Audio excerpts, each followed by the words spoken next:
প্ৰকৃতি জিত হোৱা ওম শান্তি আজিৰ মুৰলী 23 তাৰিখ 3 মাহ 2024 বাবাই কৈছে মৰমৰ সন্তানসকল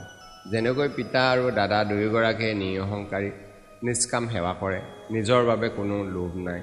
তেনেকৈ তোমালোক সন্তানসকলো পিতাৰ সমান হোৱা প্ৰশ্ন গৰীবৰ টানকৰ্তা পিতাই গৰীব সন্তানসকলৰ ভাগ্য কিহৰ আধাৰত উচ্চ কৰি তোলে উত্তৰ বাবাই কয় সন্তানসকল ঘৰত থাকি সকলো সম্ভালি বুদ্ধিৰে সদায় এনেকৈ বুজিবা যে এয়া সকলোবোৰ বাবাৰ নিমিত্ত হৈ থাকা তেতিয়া ভাগ্য উচ্চ হৈ যাব এই ক্ষেত্ৰত বহুত সততা লাগে সম্পূৰ্ণ নিশ্চয় জন্মিলে তেতিয়া যজ্ঞৰ পৰা প্ৰতিপালন হৈ থাকিবা ঘৰত নিমিত্ত হৈ শিৱ বাবাৰ ভঁৰালৰ পৰা কোৱা বাবা সকলো সঁচা কথা ক'ব লাগে ওম শান্তি ধাৰণাৰ বাবে মুখ্য সাৰ 1 সদায় এইটো নিচাত থাকিব লাগে যে শান্তি সুখ সম্পত্তিৰ সাগৰ পিতাক আমি পাইছো আমি সকলো